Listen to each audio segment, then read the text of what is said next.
Breaking news చూస్తున్నాం. కేసీఆర్ లా తాను ప్రధాని మోడీ చెవిలో గుసగుసలు చెప్పలేదని, అంతా బహిరంగంగానే చెప్పానని తెలంగాణ సీఎం రేవంత్ రెడ్డి అన్నారు.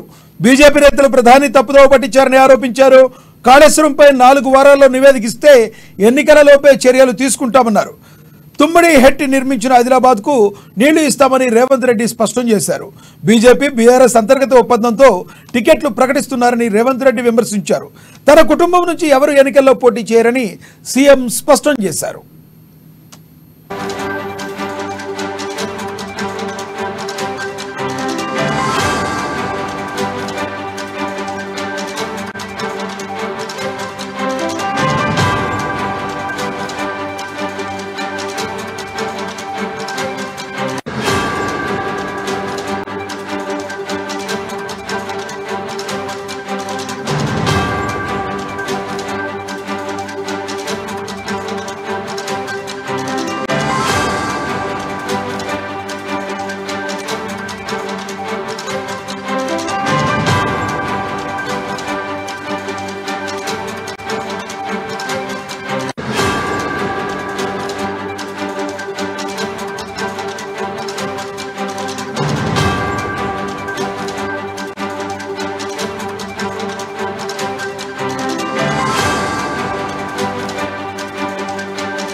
కేసీఆర్ లా తాను ప్రధాని మోడీ చెవిలో గుసగుసలు చెప్పలేదని, అంతా బహిరంగంగానే చెప్పానని తెలంగాణ సీఎం రేవంత్ రెడ్డి అన్నారు.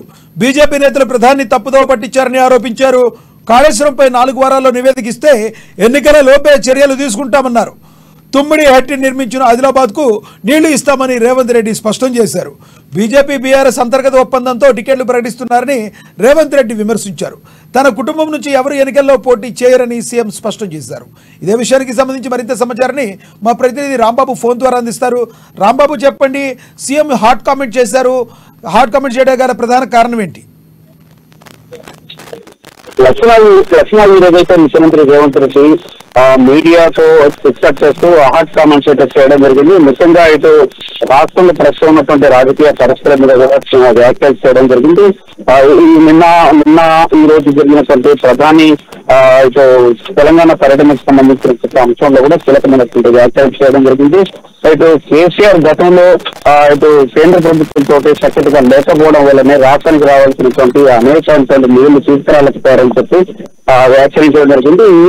ఈ రోజు జరిగినటువంటి ప్రధాని సభల్లో కూడా, అంటే ముఖ్యంగా అభివృద్ధి కార్యక్రమంలో ప్రారంభోత్సవంలో కూడా తాను ఓపెన్ గా చెప్తానని చెప్పేసి కేసీఆర్ లాగా కేవలం గుసగుసలు చెప్పలేదని చెప్పి రాష్ట్రానికి రావాల్సినటువంటి మెట్రో ప్రాజెక్టు కానీ, బుల్లెట్ ట్రైన్లు కానీ, లేకపోతే మూసీ నది కానీ, తమిళనాటి ప్రాజెక్టు వీటన్నిటికి సంబంధించినటువంటి రాష్ట్రానికి అనేక ప్రాజెక్టులు రావాల్సినటువంటి అవసరం ఉందని చెప్పి దానిపైన ప్రధానికి స్పష్టంగా చెప్పడం జరిగిందని, ప్రజలందరూ వినే విధంగానే బహిరంగ సభదారని చెప్పడం జరిగిందని ముఖ్యమంత్రితో స్పష్టం చేయడం జరిగింది.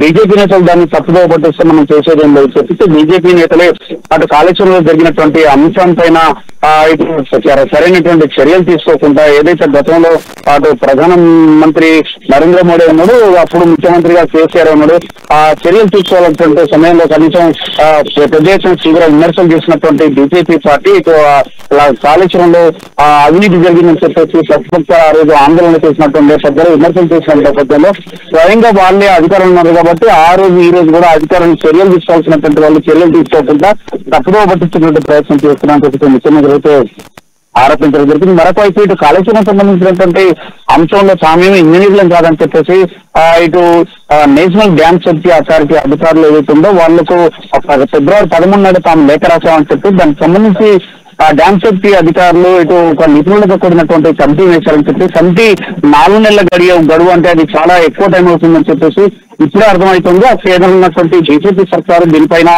మేము లేఖ రాసినటువంటి సందర్భం తెలుసు. 9 ఇటు మేడిగడ్డ జరిగినటువంటి ప్రాజెక్టుకు సంబంధించినటువంటి అదేవిధంగా కాళేశ్వరం ప్రాజెక్టు కింద ఉన్నటువంటి బ్యారేజీలకు సంబంధించి అన్నారం కానీ, కుంగిళ్ళ కానీ వీటన్నిటికి సంబంధించినటువంటి అంశంలో జగన్గడ్డి నష్టాన్ని ఎమ్మెల్యేలను తీసుకెళ్లి చూపించాము. అయినా కానీ 4 నెలల గడువు అంటే చాలా ఎక్కువ. అది ఆలోపు వర్షాకాలం వస్తుంది, అనేక ఇబ్బందులు అవుతాయి కాబట్టి 4 వారాల్లోనే దీనికి సంబంధించినటువంటి ఒక నివేదిక ఇస్తే దీనిపైన చర్యలు తీసుకోవచ్చు, లేకపోతే పునర్నిర్మాణ లేకపోతే మరమ్మతుల దానికి సంబంధించినటువంటి ఆ టెక్నీషియన్స్ ఒక నివేదిక ఇస్తే బాగుంటుంది, 4 వారాల్లోనే ఇస్తే దీనిపైన చర్యలు తీసుకుంటామని చెప్తున్నారు. ఇప్పుడే అర్థమవుతుంది కేంద్రంలో ఉన్నటువంటి బీజేపీ సర్కార్ మెతక వైఖరి, కేసీఆర్ తో ఉన్నటువంటి బంధం, అయితే రాష్ట్రంలో రాబోయేటువంటి లోక్సభ ఎన్నికల్లో ఇద్దరు కలిసి పోటీ చేయాలని చెప్పేసి భావిస్తున్నారు. అందుకనికే బీజేపీ ప్రకటించిన చోట్ల బీఆర్ఎస్ ప్రకటించలేదు, బీఆర్ఎస్ ప్రకటించిన చోట్ల బీజేపీ ప్రకటించలేదు. కాంగ్రెస్ అన్ని స్థానాల్లో ప్రకటిస్తాను కాబట్టి కాంగ్రెస్ పైన వీళ్ళిద్దరు కలిసి ఒప్పందంలో భాగంగానే అభ్యర్థిని ప్రకటిస్తామని చెప్పేసి తీవ్రమైనటువంటి వ్యాఖ్యలనైతే ముఖ్యమంత్రి రేవంత్ రెడ్డి చేయడం జరిగింది. కమ్యూనిటీ నుంచి ఆదిలాబాద్కి నీళ్లు కావాల్సినటువంటి అవసరం ఉంది, ఆదివాసీ గిరిజన ప్రాంతాలను బాగు చేయాల్సినటువంటి అవసరం ఉన్నది. అక్కడ ఉన్నటువంటి అనేక మంది పేద గిరిజనులను బాగుపడాలంటే అక్కడ నీటి వనరులు అభివృద్ధి చేయాల్సినటువంటి అవసరం ఉంది. దానికి కమ్యూనిటీని కనుక అభివృద్ధి చేస్తే ఆ ప్రాంతం సస్యశ్యామలం అవుతుందని ముఖ్యమంత్రి రేవంత్ రెడ్డి అయితే చెప్పడం జరిగింది.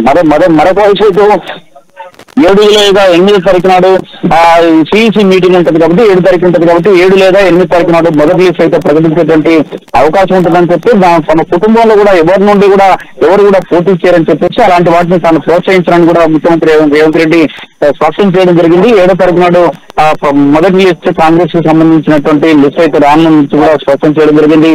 అధికారం నుంచి వచ్చి అధికారంలోకి వచ్చిన తర్వాత తాము అనేక పనులను చేస్తామని చెప్పేసి ఇస్రో ద్వారా కూడా వచ్చేటువంటి ఆదాయాన్ని దానికి సంబంధించి జిఎస్టీ ద్వారా కూడా ఆదాయాన్ని పెంచుకోగలిగామని చెప్పి రాష్ట్ర ప్రభుత్వంతో స్పష్టం చేయడం జరిగింది.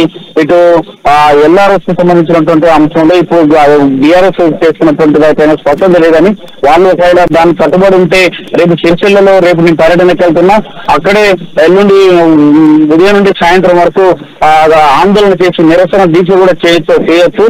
దానిపైన తప్పును తాను మాట్లాడిన దానికి కట్టుబడి అని చెప్పేసి కూడా వాళ్ళు ఆందోళన చేయొచ్చు అని చెప్పేసి కూడా ముఖ్యమంత్రి రేవంత్ రెడ్డి స్పష్టం చేయడం జరిగింది. రాష్ట్రంలో 14 సీట్లకు పైగా గెలుస్తామని చెప్పి భరోసా కూడా అంటే వ్యక్తం చేయడం జరిగింది. మొత్తానికి అసెంబ్లీలోనే ఏదైనా తాము చర్చించి నిర్ణయం తీసుకుంటామని ఎక్కడ కూడా జీవీఎల్ వ్యక్తిగతంగా ఇచ్చేది లేదు.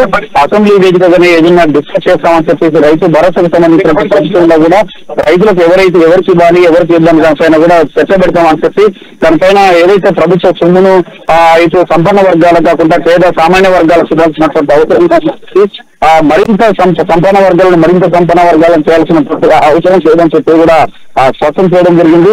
ప్రైవేట్ యూనివర్సిటీల విషయంలో కూడా విచారణ జరుపుతున్నాం అని చెప్పి విచారణ తర్వాత అక్కడ యూనివర్సిటీలలో ఏం జరిగింది, దీనికి సంబంధించినటువంటి నోటిఫికేషన్ తర్వాత ఇటు విద్యార్థులకు సంబంధించినటువంటి వీళ్ళందరినీ కూడా ఏ విధంగా చేస్తున్నారు, విద్యార్థులకు సంబంధించినటువంటి అడ్మిషన్ ఏ విధంగా ఇచ్చారో దానిపైన కూడా వాళ్ళకి జరిగినటువంటి నష్టాన్ని కూడా విచారణ చేపడతామని కూడా చెప్పడం జరిగింది. మరొకవైపు విద్యాల ప్రణీత్రావు గతంలో ఏదైతే ఇప్పుడు ఈ రోజు అరెస్ట్ చేయడం లేకపోతే వాడిని సస్పెండ్ చేయడం లాంటి ఇవన్నీ జరుగుతూ ఉన్నాయో ఇదంతా కూడా 2 నెలల నుంచి జరుగుతూ ఉన్నది.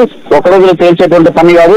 ప్రతిపక్షాలకు సంబంధించినటువంటి ముఖ్యంగా కాంగ్రెస్ నేతలు వీళ్ళందరికీ సంబంధించిన ఫోన్ ట్యాపింగ్ వ్యవహారంలో ఇప్పటికే పోలీసులు అయితే ఆయన పైన విచారణ జరుగుతూ ఉంది కాబట్టి దానిపైన విచారణ తర్వాత పూర్తి వివరాలు తెలుస్తామని కూడా చెప్పడం జరిగింది. కేసీఆర్ 10 ఏళ్ల పాలనలో 100 ఏళ్ల విధ్వంసం జరిగిందని చెప్పి కోల్పోవడానికి కొంత సమయం పడుతుందని చెప్పి ఆ విధంగా దోషులు జరిగిందని చెప్పి కూడా ముఖ్యమంత్రి రేవంత్ రెడ్డి ఈ యొక్క స్పష్టం చేయడం జరిగింది. మరొకవైపు సీఎంని ఎమ్మెల్యేలు కలిస్తే దీంట్లో ఏదో జరిగిపోయిందని చెప్పేసి అపవాదులు చేసుకోవాల్సినటువంటి అవసరం లేదు.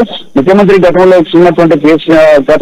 ముఖ్యమంత్రిగా పనిచేసిన కేసీఆర్ ప్రభుత్వ హయాంలో ఏదో ఎమ్మెల్యేలు కలిసినా కానీ ఎమ్మెల్యేలను కొనుగోలు చేశారు. ఎమ్మెల్యేలను వచ్చినటువంటి వాళ్ళని వచ్చినాయి కాంగ్రెస్ పార్టీ నుండో ఇతర పార్టీ నుండో టీడీ పార్టీ నుండో ఆ పార్టీలకు చేపించుకున్నారు. కలిసేటువంటి పరిస్థితి కూడా లేదు. ఎమ్మెల్యేలను ఏనాడు కూడా ముఖ్యమంత్రిని ఒక అభివృద్ధి కార్యక్రమం మీద కలిసినటువంటి పరిస్థితి లేదు. కానీ ఈ రోజు అన్ని పార్టీలకు సంబంధించినటువంటి ఎమ్మెల్యేలు అయితే తన వచ్చి థ్యాంక్ యూ రాంబాబు.